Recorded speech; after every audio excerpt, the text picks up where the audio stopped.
কারীমের মধ্যে জানিয়ে দিয়েছেন ইন্নাস সালাতা তানহা আনিল ফাহশাই ওয়াল মুনকার, নিশ্চয় মানুষকে, ইন্নাস সালাত, নিশ্চয় নামাজ মানুষকে ফাহিশা ও অশ্লীল কাজ থেকে ফিরায় রাখে। সম্মানিত হাজিরিন, আমি যদি দেখি যে আমার নামাজও চলছে,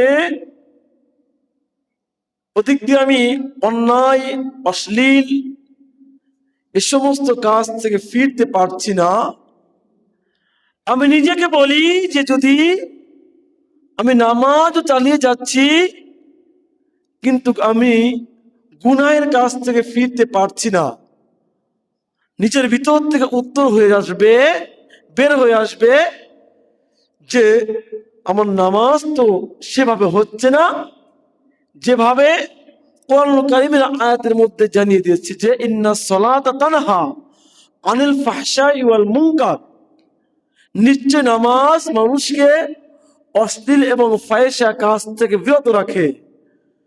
আমি অশ্লীল ফাহিশা কাজ থেকে ফিরতে পারছি না, অতএব আমার নামাজ তো নামাজের মতো হয় নাই। আমার ভাইয়েরা আমার, যদি আমার দরজার সম্মুখীন একটি প্রবাহমান নদী থাকে, যে নদী দিয়ে পানিগুলো স্রোতের মতন বেয়ে যায়, স্রোতের মধ্যে চলে যায়, নতুন করে পানি আসতে থাকে, যে পানিটা একবার দেখি ও পানিটা যাইতেই থাকে, যাইতেই থাকে, চলমান পানি, প্রবাহমান পানি, এমন নদী যদি থাকে আমার বাড়ির সামনে, আর ওই নদীর ভিতরে প্রত্যেকটা দিন আমি যদি 5 বার করে গোসল করি, আমার গায়ে কি কোনো ময়লা থাকবে? আমার গায়ে কি কোনো ময়লা থাকবে? আমার গায়ে কোনো ময়লা থাকবে না। আল্লাহর কোন বান্দা যদি ইহতিমামের সাথে মোহাব্বত নিয়ে 5 ওয়াক্ত নামাজকে আদায় করে, আল্লাহর বান্দার ভিতরে কোনো গুনাহ থাকবে না। সুবহানাল্লাহ। ইহতিমামের সাথে যদি 5 ওয়াক্ত নামাজকে আমি আদায় করি, তবে তো আমার কোনো গুনাহ থাকবে না। যেভাবে একজন মানুষ প্রবাহমান পানিতে গোসল করলে তার গায়ে কোনো ময়লা থাকে না, ওভাবে কোনো ব্যক্তি যদি ইহতিমামের সাথে মোহাব্বত নিয়ে 5 ওয়াক্ত নামাজ আদায় করে, তাহলে তার ভিতরেও তার কোনো গুনাহ থাকে না। বলে সুবহানাল্লাহ।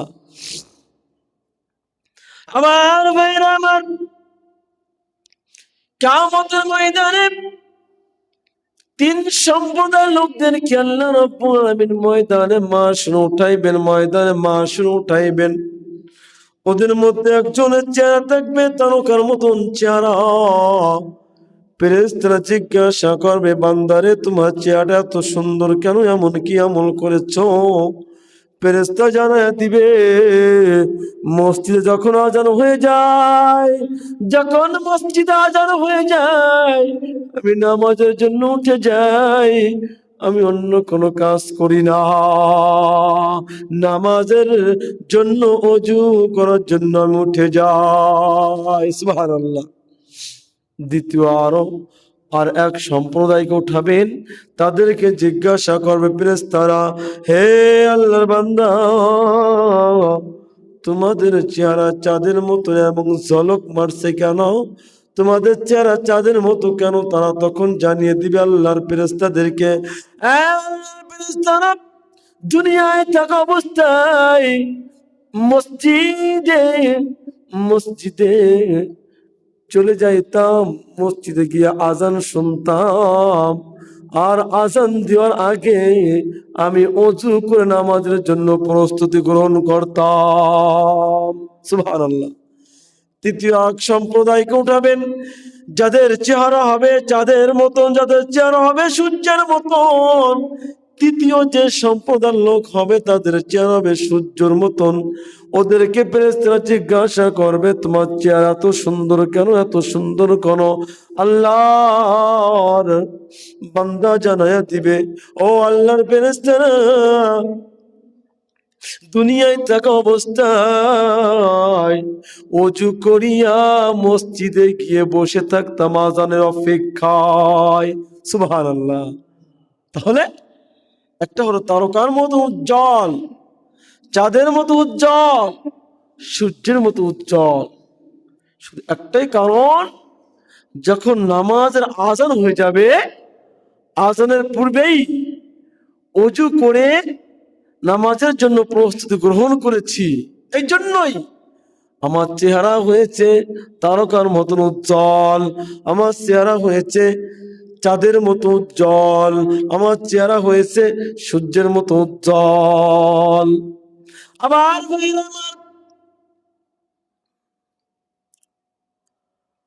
আল্লাহর কোন বান্দা যদি পাঁচ ওয়াক্ত নামাজকে ইহতিমামের সাথে আদায় করে, তাহলে সে 5 প্রকারের সম্মানিত হবে। আল্লাহ রাব্বুল আমিন তাকে 5 প্রকারে সম্মানিত করবেন। 1 নম্বর হলো তার রিজিকের কোনো অভাব থাকবে না। 2 নম্বর, তার কবরে আযাবকে হটাই দেওয়া হবে। 3 নম্বর, আমলনামাগুলো ডান হাতে দেওয়া হবে। 4 নম্বর, বিজলির মতন ফুল সিরাত পার হয়ে যাবে। 5 নম্বর, বিনা হিসেবে আল্লাহ তাআলা জান্নাত দিয়ে দিবে। আবার ভাইরা আমার, যার আমলনামাগুলো ডান হাতে দেওয়া হবে, সরাসরি ডান হাতে তার আমলনামাগুলো দিয়ে দেওয়া হবে রে। আর যদি কপালটা পুড়ে যায়, গুনাহগার যদি বান্দা হয়ে যাও, গুনাহগার বান্দাও হয়ে যাও, আমলনামাগুলো পিছন দিক থেকে তোমার বাম হাতে তুলে দিবে। আমার ভাইয়ের আমার, দুনিয়ার জমিনে দাঁড়াইয়া আকাশে একটা ঘুড়ি যখন তুমি আকাশে ওড়াইয়া দিলাম, এই ঘুড়িটা তো উঠতেছে উঠতেছে উঠতেছে, ঘুড়ি তো শুধু উঠতেছে আর উঠতেছে। ঘুড়ির মধ্যে চিন্তা হয়ে গেল, আমি তো আকাশে চলে আসছি, আমার মনিব আমাকে ধরতে পারবে না। ঘুড়ি ঘুড়ির মতন উঠতেছে, আর এই ঘুড়িটার রশিটা ধরে রাখে, ঘুড়িটার রশি ধরে রেখেছে তার মালিক। আকাশে যখন মেঘ হয়ে গেল, ঘুড়িকে আস্তে আস্তে করে টান দেয়, টান দেয়, টান দিতে দিতে ঘুড়িটা মালিকের হাতে পৌঁছে যায়। ঠিক কিনা? আল্লাহর বান্দা, তুমি কি মনে করছো জানি না, এটাই তো সত্য কথা। আল্লাহ রাব্বুল আমিন কুরআনুল কারীমকে দুনিয়ার মাঝে পাঠায় দিয়েছে। কোরআনকে রিসার্চ করে তুমি আমল করতে থাকো, আমল করতে থাকো, আমল করতে থাকো। এমন একটা সময় আসবে রে, তোমার হায়াতের জিন্দেগি শেষ হয়ে যাবে। আল্লাহ রাব্বুল আমিন যখন তোমাকে টান দিবে, আল্লাহ রাব্বুল আমিনের ইশারায় তোমার দুনিয়াকে ত্যাগ করতে হবে। ঠিক কিনা? আল্লাহ রাব্বুল আমিন কোরআনুল কারীমকে দুনিয়ার মাঝে পাঠিয়ে দিয়েছেন, অসংখ্য নবী রাসূলকে দুনিয়ার মাঝে পাঠিয়ে দিয়েছেন। শেষ নবী জনাবে মুহাম্মদুর রাসূলুল্লাহ সাল্লাল্লাহু আলাইহি ওয়াসাল্লামকে দুনিয়ার মাঝে পাঠিয়ে দিয়েছেন। কোরআনের সঠিক বাণীগুলো মানুষের মাঝে প্রচার করে দেওয়ার জন্য রাসূল সমস্ত বাণীগুলো মানুষের মাঝে প্রচার করে দিয়েছেন। এখন মানবা আর না মানবা তোমার সিদ্ধান্ত। তুমি যদি কোরআনকে নিজের বুকের মধ্যে নিয়ে চলতে পারো রে ভাই, কামিয়াবি হয়ে যাইবা। আর যদি কোরআনকে নিজের থেকে আলাদা করে দাও, আমার আল্লাহ রাব্বুল আমিন তোমাকে আমাকে তিনার সুখের জান্নাত থেকে আলাদা করে দিবে। ঠিক কিনা? এই জন্য ভাইরা আমার, বলা হয়েছে যদি কোনো ব্যক্তি নামাজকে ইহতিমামের সাথে মোহাব্বত নিয়ে আদায় করো, 5 প্রকারে আল্লাহ তাআলা সম্মানিত করবেন। আর যদি কোনো ব্যক্তি নামাজকে ইহতিমামের সাথে আদায় না করো, তাহলে মনে রাখবা 15 প্রকার শাস্তি তোমার জন্য অপেক্ষা করতেছে। এই দুনিয়ার মাঝে 5 প্রকার, মৃত্যুর সময় 3 প্রকার, কবরে রাখছো, কবরে যখন তোমাকে রাখবে, কবর রাখার সময় 3 প্রকার, কবর থেকে যখন উঠাইবে তখন 3 প্রকার। দুনিয়ার 5 প্রকার হলো, তোমার জীবনের মধ্যে কোনো বরকত থাকবে না। আর 2 নম্বর, তোমার চেহারার মধ্যে নেককারদের কোনো নূর পাওয়া যাবে না। 3 নম্বর, নেক লোকদের দুয়ার মধ্যে তোমাকে শামিল করা হবে না। 4 নম্বরে, তোমার কোন দোয়াকে আল্লাহ তাআলা কবুল করবে না। তোমার কোন দোয়া আল্লাহর কাছে কবুল হবে না। আর আল্লাহ রাব্বুল আমিন তোমার কোন নেক কাজ আল্লাহর কাছে কবুল করবেন না। নেক ব্যক্তিদের দোয়ার মধ্যে কোনো হক থাকবে না। তোমার চেহারার নূর গুলোকে বিক্রি করে দেওয়া হবে। যতই তুমি দোয়া করো, দোয়া রব্বে কায়েমের কাছে দোয়া কবুল হবে না। তোমার জীবন থেকে বরকত গুলো উঠাই দেওয়া হবে। আমার ভাইরা আমার, মৃত্যুর সময় 3 প্রকার শাস্তি, জিল্লতের সাথে মৃত্যুবরণ করতে হবে, ক্ষুধার্ত অবস্থায় মৃত্যুবরণ করতে হবে। 3 নম্বর, পিপাসিত অবস্থায় মৃত্যুবরণ করবা। মনের মধ্যে ধারণা হয়ে যাবে, সমুদ্রের সমস্ত পানিগুলোকে যদি আমার সামনে হাজির করা হয়, সমুদ্রের সমস্ত পানিগুলো আমি একটানে খেয়ে শেষ করে ফেলব। কি মনে হবে? যে এত পিপাসা লাগবে, দরিয়ার সমস্ত পানিগুলোকে যদি আমার সামনে হাজির করা হয়, আমি দরিয়ার সমস্ত পানিগুলোকে এক টান দিয়ে খেয়ে ফেলবো, এত পিপাসিত হবে। আমার ভাইয়েরা আমার, যখন কবরে রাখা হবে, কবরে রাখার সঙ্গে সঙ্গে 3 প্রকার শাস্তি, কবরে রাখার সঙ্গে সঙ্গে 3 প্রকার শাস্তি। কবরটা আমার জন্য সংকীর্ণ হয়ে যাবে, কবরটা আমার জন্য সংকীর্ণ হয়ে যাবে।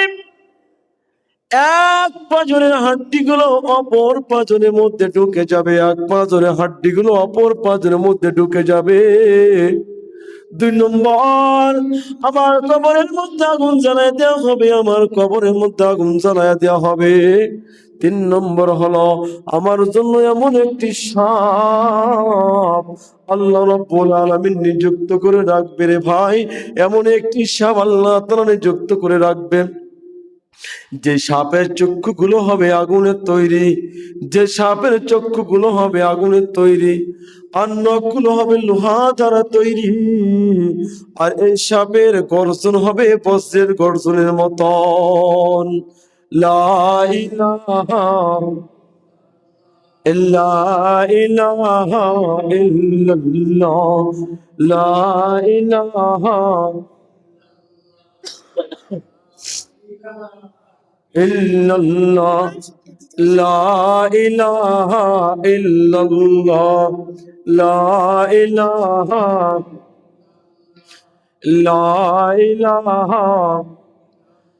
লা ইলাহা ইল্লাল্লাহু মুহাম্মাদুর রাসূলুল্লাহ সাল্লাল্লাহু আলাইহি ওয়াসাল্লাম। আমার ভাইরা আমার, বলতেছিলাম 1 নম্বর হলো আমার কবরটাকে, কবরে 3 প্রকার শাস্তি। 1 নম্বর হলো আমার কবরটা সংকীর্ণ হয়ে যাবে। 2 নম্বর হলো আমার কবরে আগুন জ্বালায় দেওয়া হবে। 3 নম্বর হলো আমার কবরে এত বড় একটা সাপ রেখে দিবে আল্লাহ তাআলা, যেই সাপের চক্ষুগুলো হবে আগুনের তৈরি, যেই সাপের নখগুলো হবে লোহার তৈরি, যেই সাপের গর্জন হবে বজ্রের গর্জনের মতন। আমার ভাইয়েরা আমার, সাপ ডাক দিয়ে বলবে, আল্লাহর গোলাম রে, আল্লাহ রাব্বুল আমিন তোর জন্য নিযুক্ত করেছে, ফজর নামাজ নষ্ট করে দিয়েছো, জোহর পর্যন্ত কামড়াইতে থাকবো। আরে জোহর নামাজ নষ্ট করে ফেলেছো, আসর পর্যন্ত কামড়াবো। আসর নামাজ তুই নষ্ট করেছস, তোরে মাগরিব পর্যন্ত কামড়াবো। আর মাগরিব নামাজ তুই পড়স নাই, ঈশা পর্যন্ত কামড়াইতে থাকবো। ঈশার নামাজ পড়স নাই, ফজর পর্যন্ত আমি কামড়াইতে থাকবো। এটা আমার আল্লাহ পাকের অর্ডার। আমার ভাইরা আমার, এই সাপে যখন একবার কামড় দিবে, একবার কামড় দেওয়ার সঙ্গে সঙ্গে 70 হাত পাতালের মধ্যে চলে যাবে। আল্লাহর গোলাম 70 হাত পাতালের মধ্যে চলে যাবে, আবার উঠবা, আবার তোমাকে কামড় দিবে, 70 হাত পাতালের মধ্যে চলে যাবা। কঠিন শাস্তি। কবরে নামাজ না পড়লে, নামাজের ব্যাপারে অলসতা করলে এই শাস্তি। আমার ভাইয়ের আমার, যখন কবর থেকে আল্লাহর বান্দাকে উঠানো হবে, আল্লাহর বান্দাকে যখন কবর থেকে উঠানো হবে, উঠানোর সঙ্গে সঙ্গে 3 প্রকার শাস্তি শুরু হয়ে যাবে রে ভাই। আল্লাহ রাব্বুল আমিন তার হিসাবটা কঠিন করে নিবে, আল্লাহ তার হিসাবকে কঠিন করে নিবে। 2 নম্বর, আল্লাহ তার উপর রাগ থাকবেন, আর 3 নম্বর হলো আল্লাহ তাআলা তার স্থান দিয়ে দিবে জাহান্নাম, ফিনার জাহান্নামা খালিদিনা ফিহা। আমার ভাইরা আমার, এই হলো 14 প্রকার। আর 15 প্রকার বর্ণনা হচ্ছে আল্লাহর বান্দার কপালে লেখা থাকবে 3টা লাইন, আল্লাহর হক নষ্ট করেছ, আল্লাহর গুসায় পতিতকারী। আজকে তুই যেভাবে আল্লাহর হক নষ্ট করলি রে, আজ থেকে তুই আল্লাহর রহমত থেকে নৈরাশ হয়ে যা। আল্লাহর হক নষ্ট করছো, আল্লাহ রহমত থেকে নৈরাশ হয়ে যা, কোনো বিচার নাই, একভাবে ডাইরেক্ট যাবি জাহান্নামে। এটা কি হলো? যে হাদিসের মধ্যে আসছে, যে ব্যক্তি ইহতিমামের সাথে 5 ওয়াক্ত নামাজকে আদায় করবে, সে 5 প্রকারে সম্মানিত হবে। যে 5 ওয়াক্ত নামাজকে ইহতিমামের সাথে আদায় করবে না, সে 15 প্রকার ক্ষতিগ্রস্ত হবে, 15টা প্রকার বিপদের মধ্যে পড়ে যাবে সে। এই জন্য ভাইয়ের আমার, নামাজ ছাড়া যাবে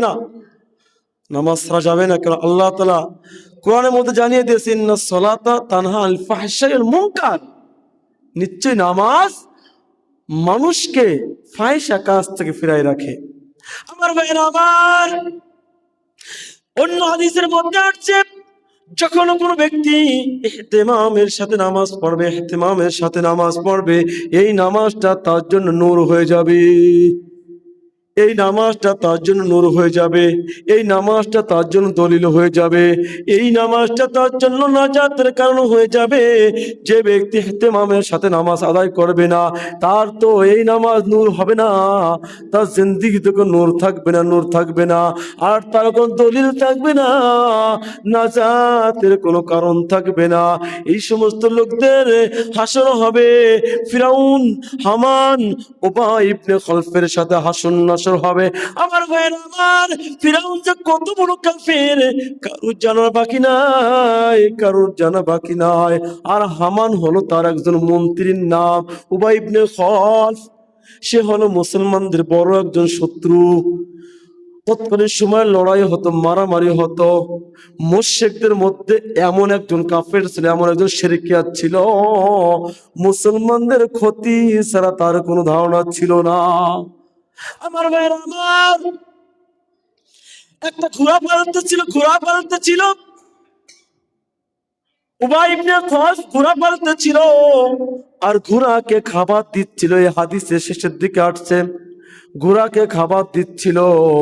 আল্লাহ রাসূল হেঁটে হেঁটে যায়, নবীকে শোনাই কয় উবাই ইবনে খালফ, ঘোড়াকে খাওয়াইতেছি, ঘোড়াকে আমি পেট ভরে খাওয়াইতেছি, এই ঘোড়া হৃষ্টপুষ্ট হবে, তাজা হবে, শক্তি বাড়বে, এই ঘোড়ার উপর সওয়ার হয়ে মুহাম্মদ তোমাকে আমি শেষ করে দিব। আল্লাহ নবী এই কথা শোনার সঙ্গে সঙ্গে নবীও পাল্টা বলে দিল, উবাই ইবনে খালফ রে, আমি নবীও ওয়াদা করতেছি, আমি নবীও তোমাকে শেষ করে দিব। আমার ভাই আমার ঘোড়া পাল্টাছিল আর বলতেছিল, ঘোড়া বেশি বেশি খা, শক্তি বাড়াই ফেল, তোর উপর সওয়ার হয়ে মুহাম্মদকে আমি শেষ করে দিব। নাউজুবিল্লাহ। আল্লাহ নবীজি বললেন, ও উবাই ইবনে খালফ, আমিও বলতেছি তোমাকে আমি নবী কতল করে ছাড়ব। উহুদের ময়দানে যুদ্ধ শুরু হয়ে গেল, উহুদের ময়দানে যুদ্ধ শুরু হয়ে গেল। আমার ভাই আমার উবাই ইবনে খালফ বলতেছিল, এই সুযোগে যদি মুহাম্মদকে কতল না করতে পারি রে, মুহাম্মদকে আর কতল করতে পারবো না, মুহাম্মদকে শেষ করার আর সুযোগও মিলবে না। উবাই ইবনে খালফ নবীকে মারার জন্য তলোয়ার নিয়ে আসতেছিল। আর নিকট থেকে সাহাবায়ে কিরাম বলতেছিল, ইয়া রাসূলুল্লাহ, ইয়া রাসূলুল্লাহ, উবাই ইবনে খালফ আপনার নিকটে আসার আগে তাকে আমরা দূর থেকে শেষ করে দেই। আল্লাহ নবী বললেন, না না, আমি নবীজি ওয়াদা করছি, ওরে আমি শেষ করব, ওরে আসতে দাও। উবাই ইবনে খালফ যখন নবীজির নিকটতম হয়ে গেল, নবীকে মারার জন্য যখন তলোয়ারটা মারবে, এমনি সময় দয়ার নবী একজন সাহাবার হাত থেকে একটা তলোয়ার নিয়ে বা একটা বল্লভ নিয়ে যখন উবাই ইবনে খালফের দিকে মারার সঙ্গে সঙ্গে উবাই ইবনে খালফের গর্দান বরাবর ঘেঁষে যখন তলোয়ারটা পড়ে যায়, উবাই ইবনে খালফ সঙ্গে সঙ্গে ঘোড়ার থেকে পড়ে যায় আর ছটফট করতেছিল, কান্নাকাটি করতেছিল। আমার ভাই আমার কান্নাকাটি করতে করতে কাফের দলের মধ্যে চলে গেল। কাফের দলেরা বলতেছিল, রে উবাই ইবনে খালফ কিছু হয় নাই, কান্নার কোনো কারণ নাই। আরে কান্নার কোনো কারণ নাই, মুহাম্মদ আমার গর্দান বরাবর তলোয়ার মেরেছে, গর্দান তো কাটে নাই, কিন্তু গর্দানের পাশ দিয়ে গেছে বা হবে বল্লভ বা তলোয়ার, যে এই বল্লভ তো আমার গর্দানে ঢোকে নাই, বা পাশ দিয়ে গিয়েছে, পাশ দিয়ে সিলিকে গিয়েছে, চুলে গিয়েছে, এত যন্ত্রণা আমি সহ্য করতে পারছি না, আমার মনে হয় আমি দুনিয়াতে বিদায় নিয়ে যাচ্ছি। এ তো আর কেউ মারে নাই, মুহাম্মদ মেরেছে। মুহাম্মাদের হাতে বড় শক্তি, এত জোরে মারছে উবাই ইবনে খালফকে যে গর্দান তো লাগে নাই, গর্দান পাশ দিয়ে গিয়েছে, হাদিসের মধ্যে আসছে এত যন্ত্রণা সে ছটফট করতেছিল। আরে শুধু তাই নয়, মুহাম্মদ যদি আমাকে তলোয়ার না মারতো, মুহাম্মদ যদি আমাকে বল্লভ না মারতো, মুহাম্মদ যদি আমার মুখে একটু থুতুও দিত, আমি উবাই ইবনে খালফ শেষ হয়ে যাইতাম। তাহলে বোঝেন, এই জন্য ভাইরা আমার, এই মায়ের নবী তিনি জানিয়ে দিয়েছেন যে তোমরা নামাজের প্রতি ইহতিমাম করো, নামাজকে মুহাব্বত নিয়ে আদায় করো। ইন্নাস সালাতা তানহা আনিল ফাহশাই ওয়াল মুনকার, নিশ্চয়ই ওই নামাজ, যে নামাজকে তুমি মায়া দিয়ে পড়বে, যে নামাজের প্রতি ইহতিমাম নিয়ে আদায় করবে, ওই নামাজ তোমাকে ফাহিশা কাজ থেকে ফিরায় রাখবে। তুমি খাঁটি একজন আল্লাহ রাব্বুল আলামিনের মুত্তাকি বান্দা হয়ে যাবে। সুবহানাল্লাহ। একজন ভাইয়ের আমার, সামনে মাহে রমজান মাস, আমাদের আমলের মাস সামনে আসতেছে। এই যে এখন থেকে আমরা শুধরে যাব, যা নামাজ আদায় করি নাই, এখন থেকে নামাজকে আঁকড়ে ধরবো। জিন্দেগিতে নামাজ আমার থেকে ছুটবে না। ভাই, কখন যে আমার মৃত্যু হয়ে যায় আমি জানি, আমি অসুস্থ, আমার কাছে এখন চাওয়া সুস্থতা। আল্লাহ পৃথিবীর যা তুমি দিয়েছো সব নিয়ে নাও।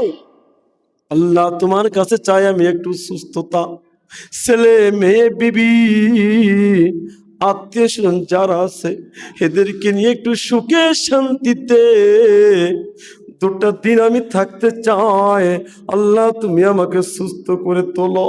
আল্লাহ আমার যা আছে সব নিয়ে যাও, কিছু চাই না। আল্লাহ তুমি আমাকে সুস্থতা দান করো। ও ভাই, মৃত্যুর কথা আল্লাহ কাউকে বলে নাই। আপনার আবার সামনে তকবুকে যুবক ছোট্ট ছোট্ট ছেলেরা দুনিয়াতে বিদায় নিয়ে চলে যাচ্ছে। এর থেকে আমাদেরকে শিক্ষা নিতে হবে। আমার ভাইয়ের আমাদের উত্তরার খাল এক ভাই, কালু ভাই, সে তো অ্যাক্সিডেন্ট করছিল, তার একটা পাও ক্ষত বিক্ষত হয়ে গেছে। আপনারা সবাই জানেন এই ভাই তো জানছিল না আমার এত তাড়াতাড়ি এত বড় একটা বিপদের সম্মুখীন হব। এই জন্য ভাইরা আমার, মৃত্যুর কথা আল্লাহ কাউকে লিখে দেয় নাই, কাউকে লিখে দেয় নাই। কখন যে আপনার আমার সামনে মালাকুল মউত চলে আসবে আপনার আমার জানা নাই। জানা আছে? জানা নাই। এই জন্য ভাইরা আমার, সামনে মাহে রমজান মাস, এখন থেকে প্রতিজ্ঞা করব 5 ওয়াক্ত নামাজকে মোহাব্বত নিয়ে আদায় করব। আল্লাহর কাছে সবসময় নিয়ামত চাবো, আল্লাহ তুমি আমাকে সুস্থ হয়ে কামিল আদায় করবে। সুস্থ অবস্থায় 5 ওয়াক্ত নামাজ যেন আদায় করতে পারি, আমাকে সেই তৌফিক দিবে। আমিন। ওয়া আখির দাওয়ানা আলহামদুলিল্লাহ। সুন্নাত পড়না কাবলা জুমা তারিকা সুন্নাত পড়ে নিন। আসসালামু আলাইকুম ওয়া রাহমাতুল্লাহি ওয়া বারাকাতুহু।